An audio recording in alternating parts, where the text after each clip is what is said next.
Hello, everybody, ladies and gentlemen. This is actually something that was unprompted, but I felt it was appropriate, not only because it's Memorial Day. This is the 25th of May, 2026. Um, it is 10:05 a.m. right now, where I'm at. But not only because it's Memorial Day, but because these past couple days and weeks and even months, I've had a lot of time for self-reflection or thinking about life in general, whether it be because family, friends, or work, or a mixture. That's life, right?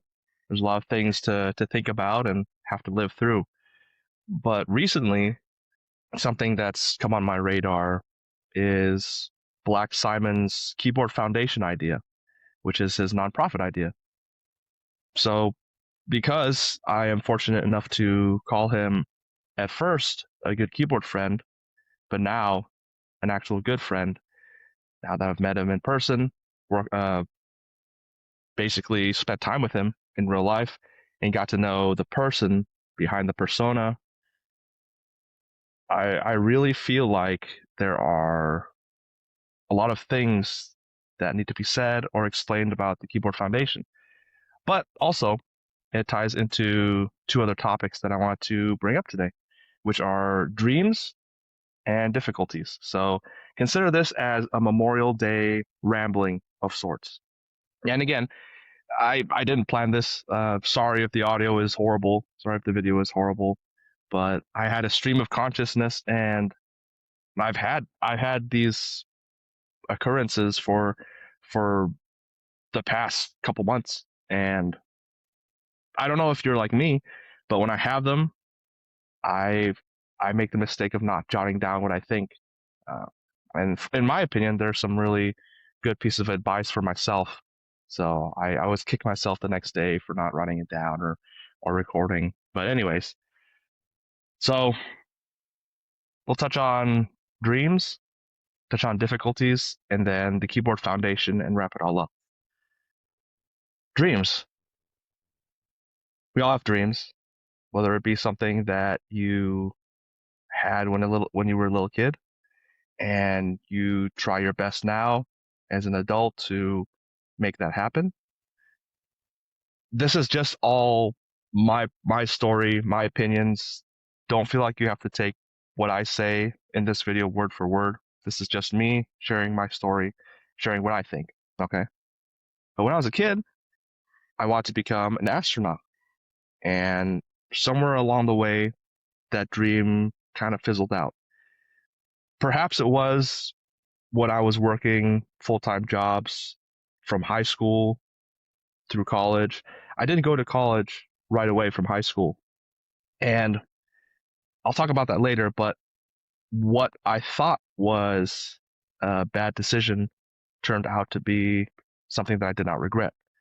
So, what I thought was a bad decision, not going into college right from high school, missing out on being there with my high school friends, some of them my closest friends to this day, and other opportunities turned out to be a blessing in disguise. But, anyways, somewhere on the line, I felt like I lost my path in life or I lost my dream, what I wanted to be. I didn't feel like I wanted to become an astronaut anymore. In my mind, all I needed to do was make as much money as possible. So, uh, it sadly, the dream kind of fell to the wayside.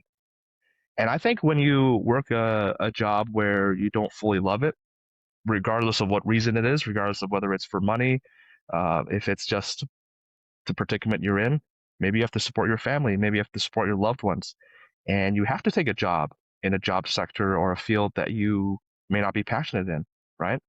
That's the reality of many of us this day and age, especially since everything's so expensive. But during high school, I worked at the theaters. I worked at Hy-Vee, and then I worked in a bank called Midwest Heritage Bank inside of the Hy-Vee. After that, because I didn't go to college, I transitioned to Wells Fargo for a very short stint, and then I worked for Nationwide for probably I can't remember exactly, but it was at least half a decade. It was at least 5 years, if not around that time. And when I was working at Nationwide, I decided to go back to college because I realized, do I want to be 20 something? Well, I think at the time I was uh, in my 20s, and I looked at college and I looked at myself and I asked myself, no matter what, in 4 years I'm going to be, let's say, 29.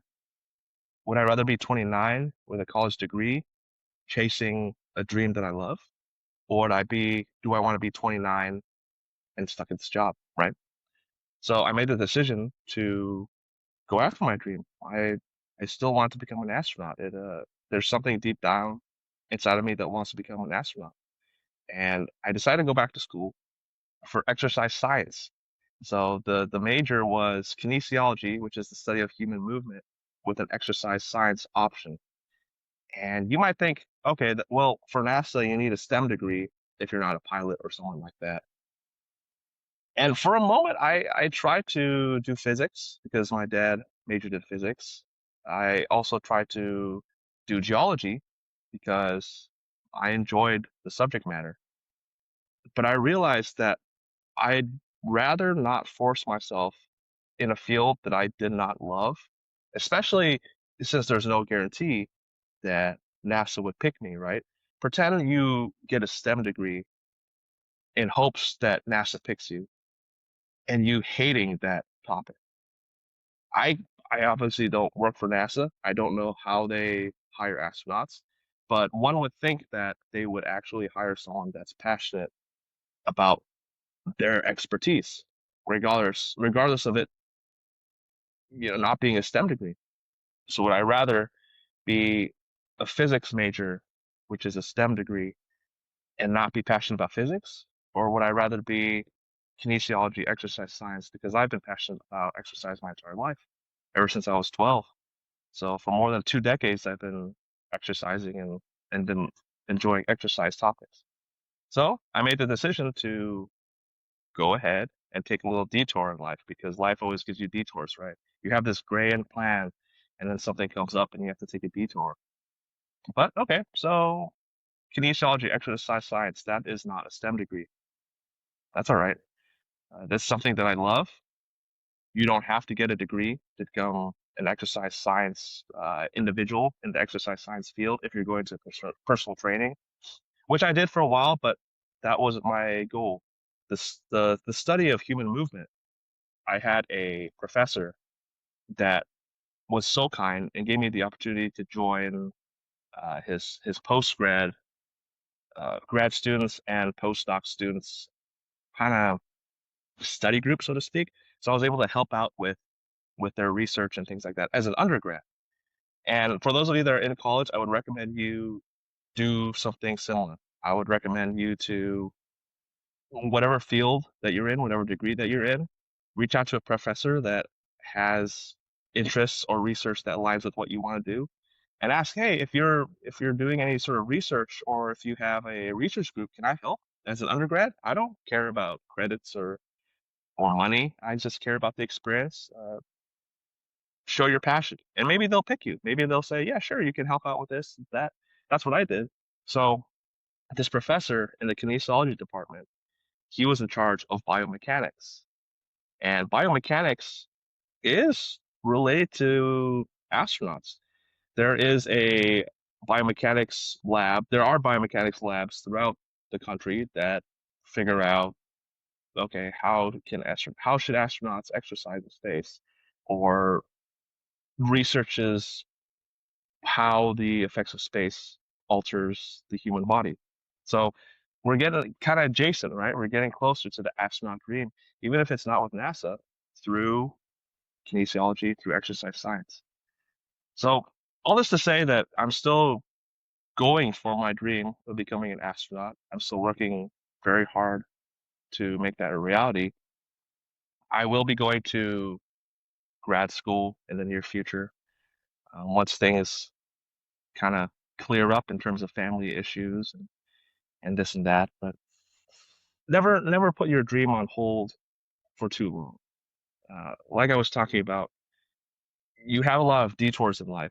Life throws so many wrenches and pitfalls your way, and you may have to take a left turn, you may have to take a right turn instead of going straight to your goal.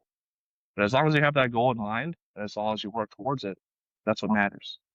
Especially, it comes to, I think about this a lot during Memorial Day and holidays in general. The people that have dreams or had dreams, people in the military that served and they lost their lives, they give anything to be where I'm at. They give anything to be alive and to continue chasing their dream. So for me, it kind of lights a fire underneath my ass. And when I say to myself, hey, I'm here, I'm still alive, I'm on this earth, I have no illnesses, I have no injuries, I still have somewhat of a sharp mind, right? I need to make the most out of this opportunity because there are so many people that are dead, that have passed away, that no longer have that opportunity. And what they would give to have another day or even a couple more hours alive on this earth and enjoying life. You perspective is a strong thing, right? You may think that you have something worse, or you may think that something gets you down, but you're still here. You're still fighting the good fight. You're still trying to live life to its fullest as best you can, right? There's always somebody that has things worse than you. There's always somebody that is not with us anymore that would give anything in the world to be back with us, especially on this Memorial Day day or weekend.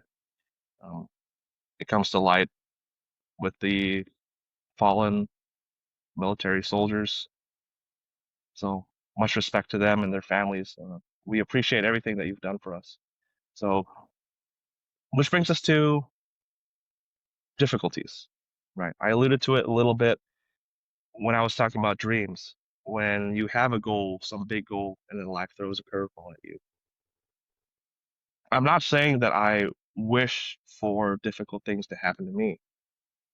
Very, very bluntly, I'm not wishing that I get cancer or that my family members get cancer or someone that I love dies a catastrophic event or is in a catastrophic event or something horrible happens or befalls me or my family or my friends. I'm not asking for that, but I do take solace in having to live through or figure out how to react to difficult circumstances. Because a big thing in life that I've figured out and that I'm still learning because it's a skill is to determine how you react to things. It becomes very clear that you're not in control of a lot of things in this world. You're in control of what you react. You're in control of how you react to those things, though. For example, um, I again, it's the astronaut thing, right? You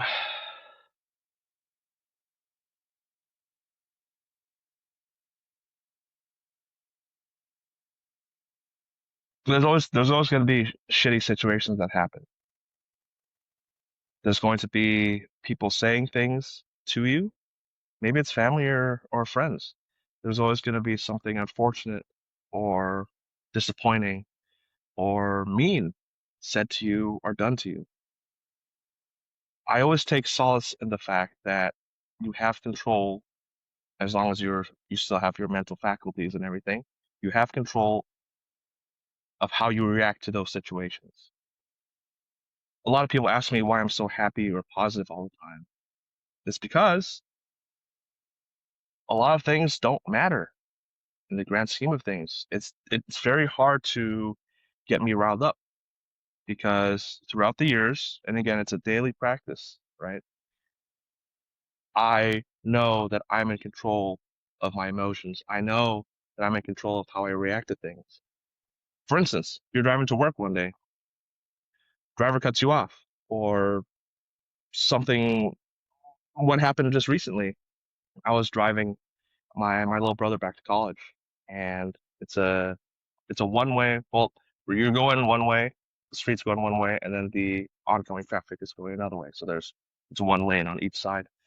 And as we're driving, we see someone coming up in our basically tailgating us, right on our bumper.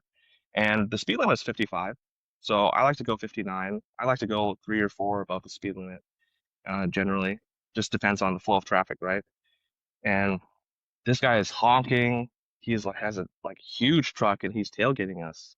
There's a lot of room to pass us. Eventually he does, right? He's going, I don't know, 70, 80 miles an hour. He passes us and he goes in front of us. So maybe young me might get pissed, might get furious, because my lizard brain is like, oh my gosh, that's crazy. Why did he do that? I need to get back at him, or that's super dumb to do. But through years of practicing, through years of realizing what matters and what doesn't, through years of realizing it's how I choose to react to things that matters, I let it go. Hey, maybe that driver was having a bad day. Maybe that driver needed to get somewhere. It's an emergency. I remember when my dad cut his fingers off in a lawn mowing accident.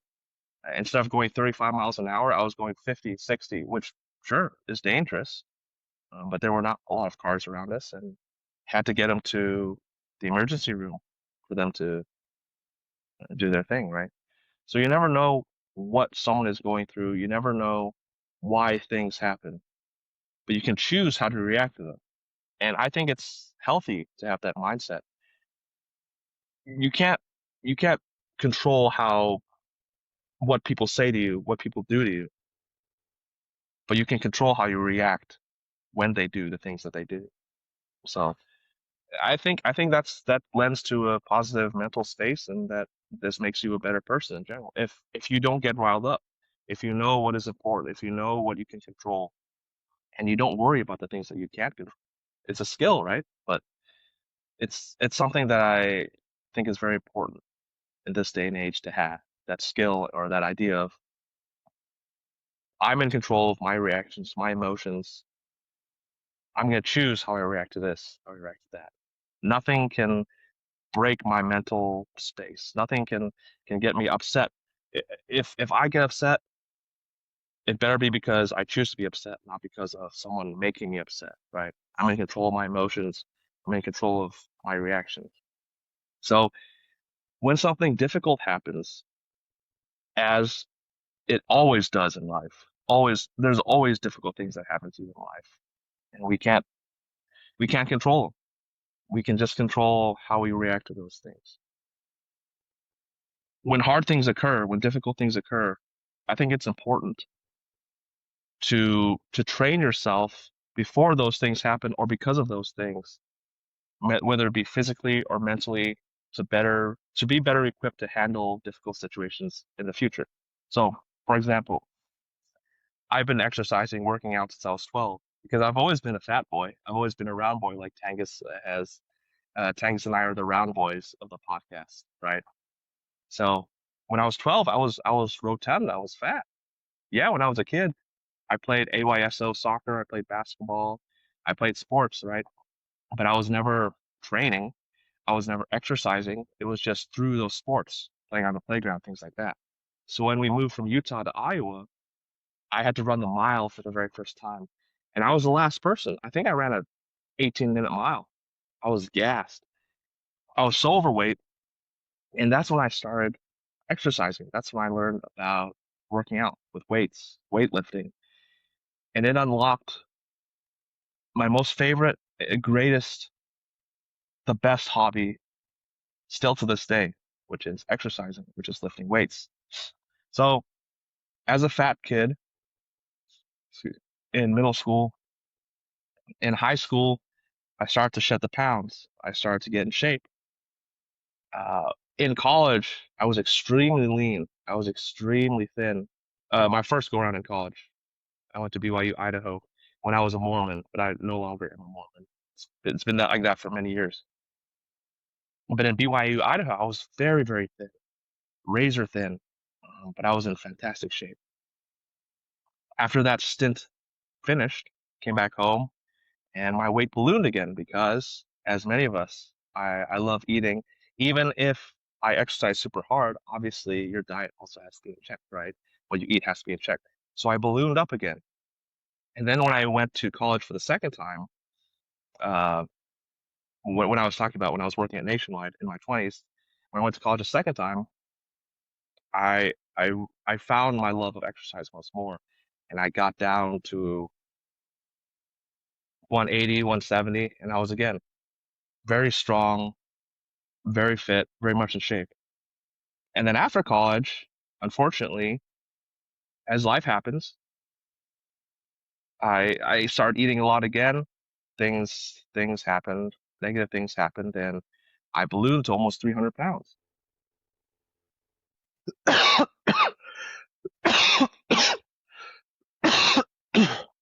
Excuse me.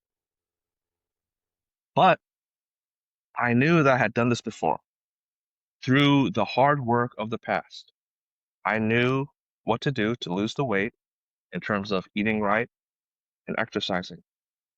So I'm happy to say, uh, in March of this year, 2026, I was 300 pounds. This is now mid-May or the latter half of May, the end of May 2026, and I'm already down to 230 pounds. So hopefully by KeyCon, I'll be around 200. But the fact of the matter is, I went through hard things when I was 12 years old, and I understand. Because of going through those hard things, the hard thing would be losing weight, right? I am now equipped to lose weight now. I I know how to lose weight. I know how to diet. I know how to exercise. So it was a difficult thing back then, but now I can recall what to do. I have to do this, I have to do that. I learned from the hardship of being fat and losing weight. It's the same as mental hardships too, right? During during Nationwide, I had 100-hour work weeks because we had mandatory overtime. And unfortunately, this is a reality in many countries, many places around the world, maybe even the US, right? 100-hour work week, maybe standard, maybe the norm. For me, it wasn't. I worked that a couple times and it was exhausting. But because I went through that hardship, because I had to work 100-hour work weeks, whenever or I feel stressed or whenever I have a similar workload, whether it be in personal life, whether it be in work life right now, in my new company, it's a piece of cake because it's not as hard as the 100-hour work weeks that I had worked before. Yeah. Uh, in the keyboard hobby, why do I do 10-hour sound tests? Well, right now I'm working through a 100-hour sound test compilation of all plate materials and things like that. But a lot of people ask me, and I ask myself, why do you go above and beyond? Why do you go so overboard with the sound tests, right? Because through the hardship of working the 100-hour work week, I developed discipline, um, somewhat of an enjoyment of doing the difficult things because I know they'll pay off in the future. If I make 10-hour sound tests in the hobby, there's nothing that can be more difficult or strenuous or time consuming in the future that I haven't already done to myself. You see what I'm talking about? I don't cherish hard things happening to me in terms of the thing, right? I'm not looking forward to getting an illness or an incurable disease or something horrible happening to me. I relish having to go through difficult things in order to be better equipped in the future when more difficult things happen to me. If I had never had the if I had never had to had lost the weight, if I had never had to have learned how to exercise when I was 12 years old, when I became 300 pounds this year, it would have been tough. But I knew, okay, I already went through that stuff. I know how to respond. I know how to react. If I had never worked a 100-hour work week, if I had never done strenuous mental, emotional tasks, then maybe when something arose in the keyboard hobby or in my current job right now, maybe I'd freak out because I've never experienced it, right? But I've experienced it, and I know how to deal with the hard things. This is why I love strenuous activities. Uh, I love rucking. I just finished a 10-mile ruck, which is basically walking with a weighted backpack, similar to what a lot of military branches do, especially the Army.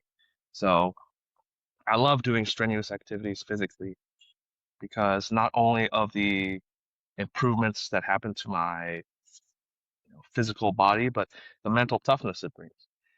I love working very hard because a phrase that I love, I don't remember who said it first. I'm a huge MMA fan, but the phrase of if you stay ready, you don't have to get ready. If you stay locked in, if you're working hard right now, when an opportunity arises that requires you to have to do hard work, you're ready. You've been practicing, you've gone through the hardships in the past, and you know how to deal with it. Maybe it's not an exact one-to-one hardship, right? Keyboard Foundation. I've never been a part of a nonprofit. I've never helped set up a nonprofit. I've never supported a friend going and creating a nonprofit or a business in general. But you know what? I've worked hard. I've worked super hard. I know what hard work is. I physically, mentally, emotionally strained myself, taxed myself in the past, and I've come out on the other side for the better. That when the hard things happen with this nonprofit, as I guarantee you they will, I'm equipped. I don't have to get ready. I've stayed ready. Whether it be mental, whether it be physical, whether it be working 20-hour work days, whether it be working 2 days nonstop, whether it be this or that, having to deal with unfortunate situations. I've done it in the past, maybe not a one-to-one comparison in terms of nonprofit things, but I've done it in the past. I have confidence that I'll be able to handle it, at least have an idea of how to handle it in the future. So I'm not wishing for hard things to happen to me, but I take comfort in having to have done hard things in the past to be able to know how to tackle when hard things happen to me in the future. If you practice something, same with boxing, right? Thanks to my friend Ricardo, one of my best friends, someone that I met in college, I learned boxing. I learned how to box, and I love boxing. It's one of the greatest things, one of the greatest exercises anyone can ever do. You, you don't have to spar or anything, but I love boxing, right? It's so strenuous. It's so difficult. It's so hard to do. But I love doing the hard things because I know, if I can survive boxing, hey, maybe I can survive this. Maybe I can survive that. I rock 10 miles. Hey, you know what, Ricardo? Let's do a 25-mile ruck. Let's do a 50-mile ruck. I've set myself up for success in the future by doing the hard things in the past. Again, we sometimes we can't. We You do the hard things, right? You choose to do the hard things. You choose to build yourself up mentally, physically, and then all of a sudden, life throws a curveball. Life throws you a difficult situation. Hey, it may not be a one-to-one comparison. It may not be the same exact situation that you encountered in the past that you've gone through, but now you're better equipped to handle it. That's what I'm talking about.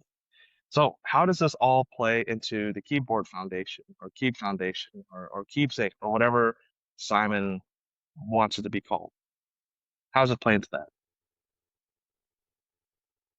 It takes guts to have a dream, a crazy big dream, a monumental goal or a dream. And as as it should, the idea has gotten a lot of criticism, a lot of flack. The majority of them have been constructive criticism, whether it be the individuals that have reached out on Simon's behalf to get their opinions, get their perspectives, people that have created nonprofits in the past in the keyboard space, people that have been project managers, people that have done organizational things. A lot of people have reached out with constructive criticism, even though they love the idea or they see the vision. and they report back to me, and which I type out for Simon to read. I love that. I love constructive criticism because it's such a lofty goal of having a keyboard nonprofit. There are so many moving parts. There's so many things that have to be fixed or found out or planned, right? But that's okay. It's all right. This is again, this is my opinion. If you have a goal, if you have a dream, and you speak it into existence, even if it's such a good friend of mine called the Keyboard Foundation idea a pre-interest check. There's a lot of moving parts. The vision is there. There's a lot that has to be worked through, right? So it's a pre-IC. It's a pre-interest check. It's not full-fledged to be an interest check yet, and it's obviously not ready to go into group buy stage, but it's a pre-IC.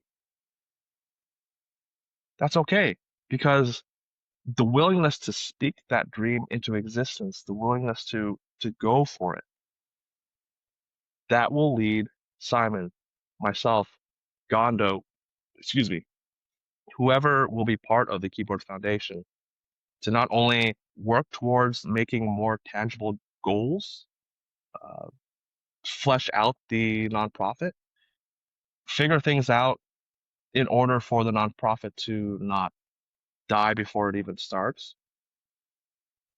But through the process of doing that, we ourselves become better. We ourselves learn more skills. So I have this big lofty dream or goal, right? This assignment. I have this big lofty dream of a keyboard nonprofit. I know what I want to look like, but I need to figure out the middle part, right? I need to figure out how to make those things happen. Okay, that's fine. Let's figure it out. Let's figure it out because the journey, the journey to eventually creating that nonprofit, I would say is almost, if not more valuable than the thing itself. In life, it's not the thing that you get at the end, it's the journey, right? It's not to sound too cliche, but it's the journey.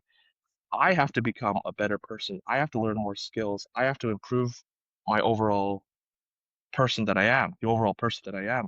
I have to learn many things in order for this nonprofit to succeed. I have to better myself.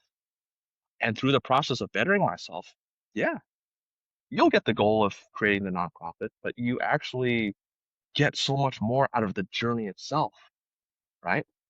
You get so much more out of learning how to do this, learning how to do that, putting the work in. I love putting the work in, dedication. You may have motivation to start, right? You may have amazing motivation and you may be able to replenish that motivation. But motivation is going to wane. And what happens when motivation wanes? That's when discipline kicks in. So I love that. I love working hard because I know due to the past experiences that I've had in life, whether it be physical, emotional, mental, I can work hard. I know I can push. When the motivation is gone, I still have the discipline to see it through. It's the journey. It's the journey of creating the nonprofit. The nonprofit obviously is going to be amazing when it is fully fleshed out and when it is created. But I take comfort and I'm very happy and excited to be part of the progress, be part of the process leading up to that. I'm excited to live this journey. I'm excited to better myself. And I speak on behalf of Simon and anybody else that's part of the Keyboard Foundation. And if you want to help, if you want to help this lofty goal, this lofty dream, please reach out to myself on Discord. I'll leave my socials and my links in the comments or just comment. Please reach out to Simon. This is a collaborative effort. If Simon is in charge of this, which he is not, this is his goal, his idea, right? This is his dream. But we all share a similar dream. We all share the same dream, and it's a collaborative effort. Simon is not going to be the sole person in charge of this nonprofit. There's going to be other people like myself, like Gondo, that is able to make decisions to give Simon feedback, right? If one of us does something stupid, I expect the others to tell us, hey, that's stupid. So it's not like Simon is in control of everything. It's a collaborative effort. And this is one of the greatest things, one of the greatest collaborative efforts that I have seen, or I've even heard of in this hobby, right? In the keyboard hobby. This is a chance for you for all of us to make the community and the hobby a better place. This is a chance to get in and assist, to help out, to to be a good keyboard friend, to make everything better, to make the community better. And there's a lot of things that still have to be fleshed out. Like I said, there's a lot of things that have to be figured out before the Keyboard Foundation becomes a thing. There's going to be a lot of late nights, early mornings, a lot of hours, time, and effort, money that's going to have to be invested in this idea. But hey, I don't know about you, but we need more big dreams like this. We need big endeavors. We need someone that dares to dream, that dares to have a big goal. And you know what? We might not know the specifics to get to that goal, to get to that vision, but I have the the courage and the passion and the confidence to speak it into existence, to say what the dream or the vision is. And I'm excited to work towards making that vision a reality. We need people like that. So if you're interested in helping out in the Keyboard Foundation, assisting any way you can, whether it be, hey, I'll give Gondo as an example, right? Gondo has reached out to me in the past asking if I record PCB videos, will you edit them and we can release a series of PCB design videos? That's going to be on the Keyboard Foundation, and that's going to be supported by the Keyboard Foundation. The Keyboard Foundation is not just going to take things and keep it for itself. If there's already pre-existing educational resources, we're not going to take it, right? We're going to link to it. So, hey, Gondo, you have made a series of videos on YouTube regarding PCB design. Would you mind if we link that playlist of videos on the Keeb Foundation? Stuff like that. There's a lot of moving parts. There's a lot of things that need to happen before the Keyboard Foundation or this nonprofit gets going. But I'm so excited to be a part of it. And I hope that anybody that watches this, anybody who watches this, anybody who listens to this, if you're also interested, if you also want to help out, regardless of what it is, whether it be helping setting up the business, helping the financial side of things, the bookkeeping, which is going to be difficult, but whether it be anything that's helpful, anything that you think would be helpful for this dream or goal, reach out. Educational materials that you create that you want linked on the site, things like that. Because as we know, there are a lot of things in life that are very, very difficult, but it doesn't mean that's not worth pursuing. I love how there is this monumental task, this huge goal, this dream that Simon has of the Keyboard Foundation. Because if you dream small, right? It's better to dream big, right? Why not? Why not? Why not dream big? Yes, we have to start out small. Yeah, we have to figure out the small parts. We have to, instead of running a marathon right away from the couch, I know some people do that, but most of us can't, right? Instead of running a marathon from couch to marathon the next day, you start walking, you start running, you start doing the little steps that lead you towards the marathon. We have the goal, we have the key foundation. Let's figure out the little steps. Let's work on the little steps. Let's have a big dream, big goal, but start out small, right? Flesh out the parts that have to be fleshed out. But I don't know about you. I'm excited about this. I'm excited about this because it's something that I feel like would be very beneficial for the hobby. And we have to make sure that it truly is beneficial for the hobby and the community, that we don't make this like an anti-vendor type of thing, because it's not. We have a lot of things to figure out, but I'm glad that this dream, this goal, this idea has been spoken into existence. It's going to be a reality. So, especially nowadays, right? Again, Memorial Day, there's so many people, not just soldiers, not just fallen soldiers, but people in general, our loved ones, friends, family members that have died or passed away before they're able to realize their dream. Uh, it breaks my heart. I have a niece in Indonesia that has developed a heart issue, and she's super young, right? And we have to send money to her for her to get this super expensive medicine. She deserves to live out her dream. She deserves to live life to the fullest and not be saddled riddled with this disease. There's so many people whose lives have been cut short because that's what life is, right? It's not fair. Life isn't fair. Thinking about that, especially Memorial Day, thinking about all the people who have passed, all the friends and family members who have passed, whether they be military, especially for Memorial Day, or not, what they would give for one more hour, one more day on this earth, alive, to either chase a goal or to live life in general. That's what fires me up. I'm never going to complain because I know there's always somebody that has it worse than me.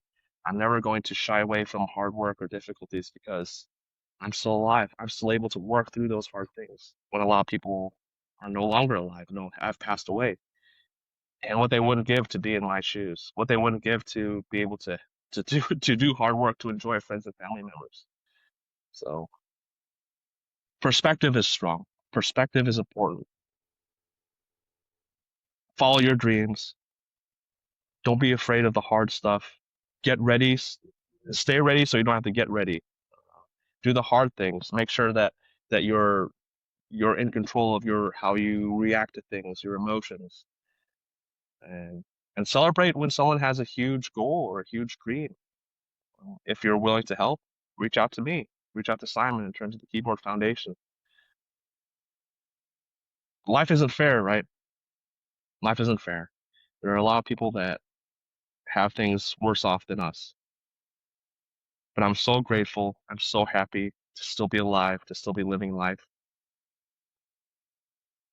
And I think it's very important to pursue your dreams, work towards a common goal, be part of something collaborative, and be grateful that you're still here. Be grateful that you're still here on this earth, fighting the hard fight, being surrounded by family members, being surrounded by friends. So, yeah, apologies for the rambling. Uh, I hope you all have a fantastic Monday, Memorial Day Monday. For the good keyboard friends out there, do something kind to someone today or this week, whether it be saying, "Hey, I appreciate you for doing this," or reaching out or helping in a help channel. Somebody has a keyboard question. Do something positive today. Do something positive this week. You never know how that small act of kindness is going to affect someone else. It could literally change their life, right? A lot of times we're one decision away from changing our lives or changing someone else's life. So let's spread some positivity, especially in this day and age. And yeah, thank you all for being good keyboard friends. Thank you all for listening, for watching. Thank you for all the individuals who have sent constructive criticism, who have commented, who have voiced their support for the Keyboard Foundation. I cannot speak on anyone else, but I can only speak on myself that I'm going to do the best I can, to work the hardest I can, to make this a reality, to make this something that I'm proud of. And I hope that you also all see this opportunity for all of you to do the same thing. So you can reach out if you're interested in the Keyboard Foundation. Everybody have a great Memorial Day weekend, great Memorial Day, and love you all. And I'll talk to you later. Goodbye.